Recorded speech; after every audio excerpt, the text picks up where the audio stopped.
আসসালামু আলাইকুম, সবাইকে ঈদ মুবারক। আশা করি সবাই ভালো আছেন। এখন আমরা অটোতে চড়ে ঈদের নামাজ পড়তে যাচ্ছি। অটো থেকে নেমে গেলাম, তারপর হেঁটে হেঁটে খানিক যেতে হবে। এখন আমি খুবই এক্সাইটেড, ওই জন্য একটু স্পিডে যাচ্ছি, কারণ 1 বছর পর আমি ঈদের নামাজ পড়তে যাচ্ছি। তো ফাইনালি এখন আমরা গেটের কাছে এসে গেছি। এই দেখুন, এটা হচ্ছে গেটের এখানে এখানে পুলিশ আছে, কিন্তু পুলিশদের চেক আপ করছে এবার। তারপরে এবার আমাকে চেকিং করবে। এ দেখতে পাচ্ছেন এখানে চেক আপ করে নিলে, যেন কোনো বাজি অন্তর কি খারাপ কিছু না নিয়ে যেতে পারি, তাই জন্য চেক আপ করে নিলে। তারপরে এই দেখেন, এই ভেতরটা কি সুন্দর লাগছে।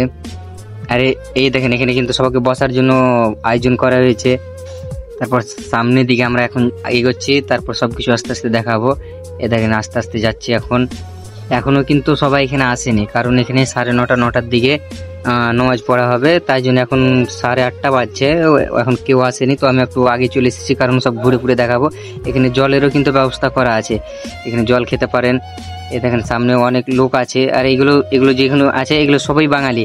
এখন মানে আগে চলে এসেছি আমরা, একটু টাইমের আগে, কি অনেক দূর আমাকে যেতে হবে। ফাইনালি এখন আমরা যাচ্ছি, এখন যেখানে নামাজ পড়ে ওখানে আগাচ্ছি। এই দেখতে পাচ্ছেন, ও ভিতরে আমরা ঢুকে পড়েছি, কিন্তু মানে আমি সম্পূর্ণ কেন দেখাতে পারছি না, ও সম্পূর্ণ একবারে দেখাতে গেলে ও লং হয়ে যাবে, অনেক বড় হয়ে যাবে। এই দেখেন এখানে কিন্তু সব নামাজ পড়বো। এইখানে কিন্তু দেখতে পাচ্ছেন এই ম্যাটগুলো সবাই বিছাচ্ছে, তাই জন্য ভাবলাম আমিও একবার একটু হেল্প করি।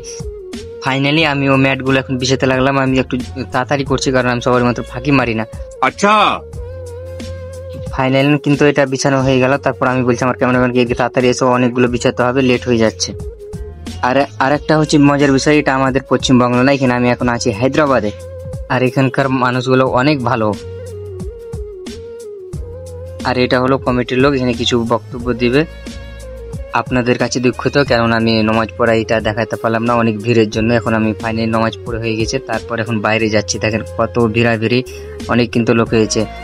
আর এইখানে কিন্তু আমার মোবাইলটা পড়ে যাচ্ছিল অনেক ভিড়ের জন্য, তো এখানে একটু আমি স্টপ করে দিলাম। তারপর বাইরে এসে দেখেন কতগুলো ভিড়, কি বলবো, মানে অনেক লোক, অনেক। এ দেখতে পাচ্ছেন এত ভিড়াভিড়ি। ফাইনালি কিন্তু মেন গেটের সামনে এসে পড়েছি, তো দেখতে পাচ্ছেন এত ভিড়, কি বলবো, যত ভিড় অত গরম, অতিরিক্ত গরম। আর এখানে তো তাপমাত্রা কম করেও 35 ডিগ্রি হবে। ফাইনালি কিন্তু আমি গেটের বাইরে বেরিয়ে গেছি, আর এখানে দেখতে পাচ্ছেন কত সব ভিডিও করছে। আজকের মিনি ব্লগটা এখান থেকেই ছিল। তো সবাই সুস্থ থাকবেন, ভালো থাকবেন, আল্লাহ হাফেজ।